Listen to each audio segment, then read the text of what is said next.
అందరికీ నమస్కారం. నేను మీ గోపాల్ అయ్యంగార్. 7వ తారీఖు జూలై నెల నుంచి 13వ తారీఖు జూలై వరకు మేషరాశి నుంచి మీనరాశి వరకు 12 రాశులకు వార ఫలాలు ఎలా ఉందో ఈ వారం తెలుసుకుందాం. ముఖ్యంగా ఈ వారంలో గ్రహాల స్థితి చూసుకుంటే బుధ గ్రహం యొక్క మార్పు, శుక్రగ్రహం యొక్క మార్పు జాతకాల మీద ప్రభావం బాగా చూపిస్తుందన్నమాట.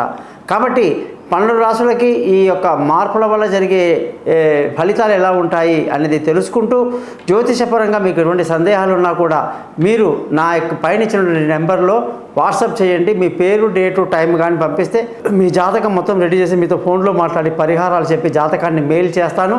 అలాగే ఎటువంటి సమస్యలున్నా వాటికి చిన్న చిన్న పరిహారాల వల్ల thesimple.astrologer.com అనేటువంటి యూట్యూబ్ ఏదైతే పెట్టుకున్నానో కేవలం మీరు నన్ను కలిసినప్పుడు మాట్లాడినప్పుడు సమస్యలు పరిష్కారం అవ్వడానికి ఇంత చిన్న రెమెడీస్ ఉంటాయా అని మీరు ఆశ్చర్యపోతారనమాట.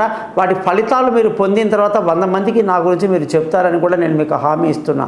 మీరందరూ కూడా నా యొక్క ఈ ఛానల్ని సబ్స్క్రైబ్ చేయడం, మీ బంధువులకు స్నేహితులకు చెప్పడం మర్చిపోకండి. అలాగే ఎవరికైతే డేట్ ఆఫ్ బర్త్ లేదో వాళ్ళు ముఖం కనిపించేట ఒక ఫోటో, ఆడవాళ్ళు ఎడమ చేయి రేఖలు, మగవాళ్ళు కుడి చేతి రేఖలు పంపిస్తే జాతకం మొత్తం రెడీ అవుతుంది. మీతో ఫోన్లో మాట్లాడతాను. ఇకపోతే ఈ వార గ్రహస్థితిలో కుజుడు మేషరాశిలో, గురువు వృషభ రాశిలో, సూర్యుడు మిథున రాశిలో, బుధ శుక్ర చంద్ర గ్రహాలు కర్కాటక రాశిలో, చంద్రుడు కర్కాటకం సింహం కన్యా రాశి వరకు ప్రయాణిస్తూ కన్యా రాశిలో కేతువు, అలాగే శని కుంభరాశిలో, రాహు వచ్చేసి మీన రాశిలో సంచరిస్తున్నారు. దీన్ని బట్టి 12 రాశుల యొక్క ఫలితాలు ఇప్పుడు తెలుసుకుందాం.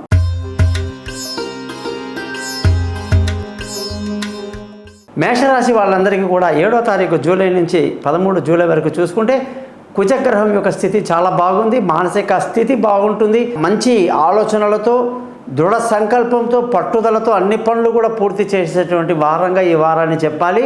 ఇన్ని రోజులుగా రాని ధన ఏదైతే ఉందో ధనం రావటం, ఎట్టి పరిస్థితిలో కూడా మీరు చిన్న ప్రయత్నం చేస్తే ఎంత పెండింగ్లో ఉన్నా మొండి బాకీలు కూడా వసూలు చేయడం జరుగుతుందన్నమాట. కుటుంబంలో సంతోషము, ఆనందం ఉంటుంది. పిల్లల చదువులు బాగుంటాయి. బంధువుల స్నేహితుల సహాయ సహకారాలు తక్కువగా ఉంటుంది. సొంత ఇల్లు, వాహనము, విలువైన వస్తువులు, ఆస్తిపాస్తులు అన్నీ కూడా సంపాదించడానికి బాగా మంచి అవకాశంగా ఈ వారం కనిపిస్తుంది. పిల్లల యొక్క చదువు విషయంలో విదేశీ యానాలు, దూర ప్రయాణాలు ఇవన్నీ కూడాను కాస్త ఇబ్బంది కలిగే పరిస్థితిగా కనిపిస్తుంది. ఇక కొన్ని రోజులు ఆగడం మంచిది. ఆరోగ్యపరమైన విషయాల్లో ఎప్పుడు కూడా జాగ్రత్తలు తీసుకుంటూ ఉండాలి. కొంత ఎక్కువగా ఇబ్బంది కలిగే అవకాశాలు కనిపిస్తున్నాయి. శత్రువుల మీద కూడా ఒక కన్నేసి ఉంచడం మంచిది. ముఖ్యంగా భార్య భర్తల మధ్య ఇన్ని రోజులుగా ఉన్న చిన్న చిన్న సమస్యలు, మిస్అండర్స్టాండింగ్లు అన్నీ తొలగిపోయి ఎంతో సంతోషంగా ఆనందంగా గడుపుతారు. పెళ్ళి కాని వాళ్ళకు పెళ్లి కుదురుతుంది. దూరంగా ఉన్న వాళ్ళు కలుసుకుంటారు. పార్ట్నర్షిప్ కలిసి వస్తుంది. మంచి అదృష్టవంతులు అవుతారనమాట. అదృష్టం బాగుంటుంది. తండ్రి సహకారము, పెద్దల సహకారంతో అన్ని పనులు పూర్తి చేసుకుని ధర్మ మార్గంలో వెళ్తారు. ఆ అదృష్టం బాగా కలిసి వస్తుంది. ఉద్యోగస్తులందరికీ కూడా ప్రమోషన్లు, ఇంక్రిమెంట్లు, పై అధికారులు యొక్క ప్రశంసలు అన్నీ కూడా బ్రహ్మాండంగా కనిపిస్తాయని కూడా మనం చెప్పవచ్చు అనమాట.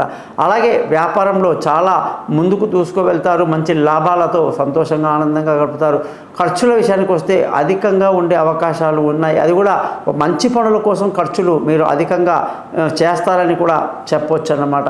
కాబట్టి మీరందరూ కూడా మంగళవారము ప్రతిరోజు హనుమాన్ చాలీసా చదువుతూ, ప్రత్యేకంగా మంగళవారం నాడు ఉపవాసాలు ఉండడం, ఆ రోజు శుద్ధ శాకాహారము, ఒంటిపూట భోజనం లాంటివి మీకు వేరైనవన్నీ చేసుకోవటం వల్ల మంచి శుభ ఫలితాలు పొందుతారన్నమాట. చూశారు కదా, ఈ వారం మొత్తం కూడా మీకు ఏ విధంగా ఉందో చెప్పాను.